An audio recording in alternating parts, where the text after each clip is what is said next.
ஹாய்ங்க. இன்றைக்கி evening time பார்த்திங்கன்னா தெரியுங்களா, 3:40 ஆகுது. இது வந்து பார்த்திங்கன்னா சிக்கன் கொஞ்சம் நைட்டுக்காக செய்ய போகிறேன். இப்போவே நான் செய்ய போகிறேன். ஏன்னா 4:30க்கு பசங்க வந்தாங்கன்னா பசியோடு வருவாங்க. சரி செஞ்சு வச்சுட்டு அவங்களும் கொஞ்சம் சூடாக சாப்பிடுவாங்கங்கிறதுனால ஒரு அவசரமான கிரேவின்னு சொல்லலாம், எப்போ வேணாலும் சொல்லிக்கலாம். அதுக்கு வந்து பார்த்திங்கன்னா தக்காளி வந்து அரைச்சி வச்சுருக்கேன், வெங்காயமும் அரைச்சி வச்சுருக்கேன், இஞ்சி பூண்டு பேஸ்ட் எடுத்து வச்சுருக்கேன், அது மஞ்சத்தூள் மிளகாத்தூள் மல்லித்தூள் எடுத்து வச்சுருக்கேன். தாளிக்கிறதுக்கு வந்து சோம்பு இவ்வளோ தாங்க நான் போட போகிறேன். எப்படி செய்கிறதுன்னு பார்க்கலாம் வாங்க.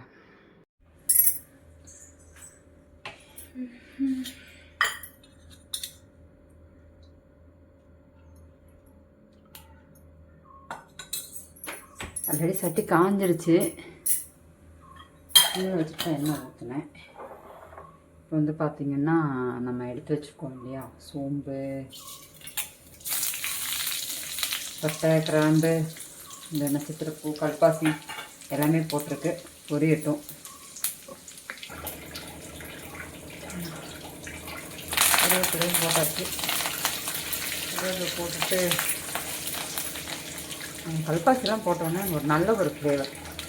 இப்போ வந்து பார்த்திங்கன்னா வெங்காயம் அரைச்சி வச்சுருக்கோம் இல்லைங்களா, வெங்காயத்தையும் நிறைய போட்டுறோம்.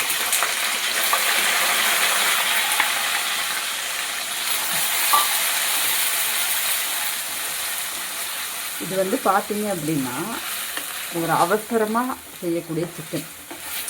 நம்ம தனியாக வெங்காயம் தக்காளி எல்லாம் வணக்கி மசாலாலாம் போட்டு வணக்கணும்னு அவசியம் இல்லை.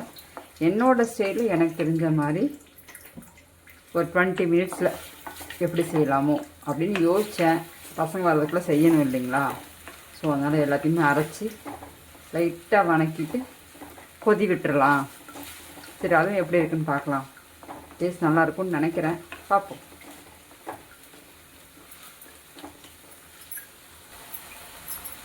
வெங்காயம் வதங்கிட்டு இருக்கும்போதே இஞ்சி பூண்டு பேஸ்டையும் போட்டு அதையும் பச்சை வாசனை போக வணக்கிக்கலாம்.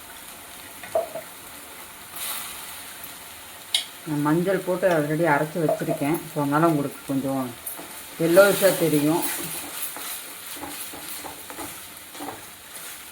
அந்த வெங்காயத்தோட பச்சை வாசனை போகிற வரைக்கும் சீக்கிரம் வணங்கிடுங்க. உங்களுக்கு வேணும்னா நீங்கள் இதில் உப்பு போட்டுக்கலாம், தேவைப்படாது. ஏன்னா நம்ம அரைச்சி தான் போட்டிருக்கோம், ஸோ அதனால் இதே போதுமானதாக இருக்கும்.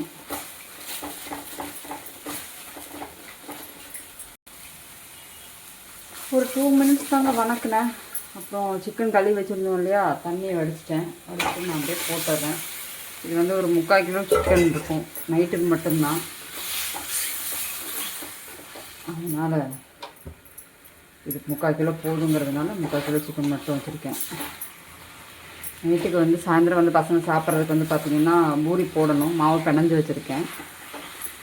சரி, கிரேவி ஆயிடுச்சுன்னா பூரி அவங்க வந்ததுக்கப்புறம் சூடாக போட்டு கொடுத்துடலாம், பசங்க சாப்பிடுவாங்க இல்லைங்களா, அதனால் இது நல்லா பரட்டி விட்டுட்டு தண்ணி வரும். ஒரு 5 நிமிஷம் மூடி வச்சு பார்க்கலாம், தண்ணி வந்துடும். அப்புறமா மசாலா தூள்லாம் போட்டு வேக வைக்கலாம். கறி ஓரளவுக்கு எல்லாம் சுருண்டு வந்துருச்சு. மசாலா தூள் போட்டுக்கலாம். மஞ்சத்தூள் கழுவும் போது போட்டது தான் இப்போ போடுறேன். மிளகாத்தூள் வந்து இது வீட்டில் அரைச்சதுங்க, நம்ம கடையில் மேக்ஸிமம் எந்த மசாலா பொடியும் வாங்குறதில்ல. ஒரு 1.5 ஸ்பூன் போட்டுக்கிறேன். மல்லித்தூளும் அப்படி தான், மல்லித்தூள் வந்து ஒரு 2 ஸ்பூன் போட்டுக்கிறேன். அப்புறம் வந்து பார்த்திங்கன்னா உப்பு எவ்வளோ வேணுமோ அந்த உப்பு நான் இப்போயே போட்டுடுறேன். போட்டுட்டு நல்லா கிளறி விட வேண்டியது தான். மசாலா தூள்லாம் போட்டு நல்லா பரட்டி விட்டாச்சு. பாருங்கள், இதுலேருந்து எண்ணெய் பிரிஞ்சு வரும். நான் அந்த பக்கம் வந்து பார்த்திங்கன்னா கொஞ்சம் சுடுதண்ணி வச்சுருக்கேன். எனக்கு சுடுதண்ணி ஊற்றணும் அப்படின்னா கறி கொஞ்சம் சாஃப்டாக வேகும். ஸோ அதனால் நான் எப்போவுமே மேக்ஸிமம் நான்வெஜ்ஜெல்லாம் சேர்ந்து சுடுதண்ணி வச்சிடுறது. ஒரு பக்கம் கொஞ்சமாக ஊற்றிக்கலாம். நான் மூழ்கிற அளவுக்கு மட்டும் ஊற்றுறேன். இன்னி கடைசியாக என்ன போடணும்னு பார்த்தீங்க அப்படின்னா தக்காளி மட்டும் போடணும். பார்த்திங்கன்னா தக்காளி அரைச்சி வச்சுருக்கேன். ஆனால் அது நான் இப்போ போடல. கறியெல்லாம் கொஞ்சம் நல்லா வெந்து வந்ததுக்கு உப்பு காரம்லாம் பிடிச்சதுக்கப்புறமா நான் தக்காளி போட்டுக்கிறேன். ஏன்னா வந்து இப்போ வெந்துச்சுன்னா தண்ணி கொஞ்சம் சுண்டும். ஸோ அதனால் அதுக்கப்புறம் நம்ம தக்காளி போட்டு 2 கொதி விட்டுட்டோம் அப்படின்னா ஒரு கிரேவி மாதிரி நம்மளுக்கு கிடைக்கும். தொட்டுட்டு சாப்பிட்றதுக்கும் கொஞ்சம் நல்லாயிருக்கும். அதனால் ஓகேங்க, நான் வந்து இப்போது மீடியம் ஃப்ளேமில் வச்சுக்கிறேன். கறி கொஞ்சம் வேகட்டும், மூடி வைக்கலாம்.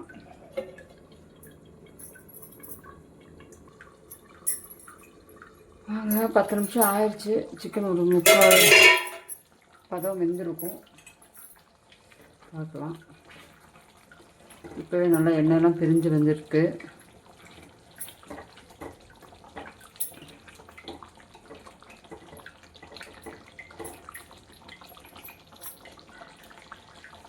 இப்போ வந்து ஒரு மீடியம் சைஸ் தக்காளி, ஒரு 3 தக்காளி இருக்கும், அதை அரைச்சி வச்சுருக்கேன். அது இதோட ஊற்றிடுறேன். இதுதான் இப்படி ஊற்றும்போது கொஞ்சம் நமக்கு கிரேவியும் கிடைக்கும். இல்லைன்னா கொஞ்சம் ட்ரையான மாதிரி ஆயிரும்.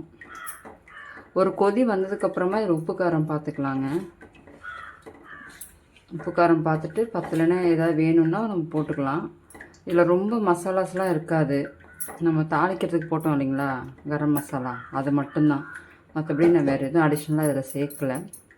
ஓகேங்க, இப்போ நான் சிம்மில் தான் வச்சுருக்கேன். மறுபடியும் ஒரு 5 to 10 மினிட்ஸ் மூடி வைக்கலாம். அவ்வளோதான், ஆயிரும்.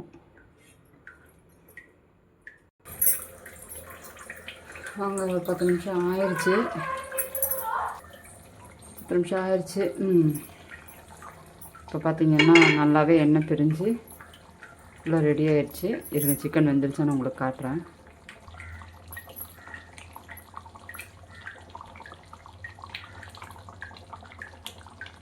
நிறைய வெந்துருச்சுங்க, பாருங்கள். இதுமாதிரி விட்டால் கசகசன்னு ஆயிரும். நான் உப்பு காரம்லாம் பார்த்துட்டேன், எனக்கு இது கரெக்டாக இருக்குது. இப்போ வந்து பார்த்திங்கன்னா மல்லித்தூளை மட்டும் போடலாம்.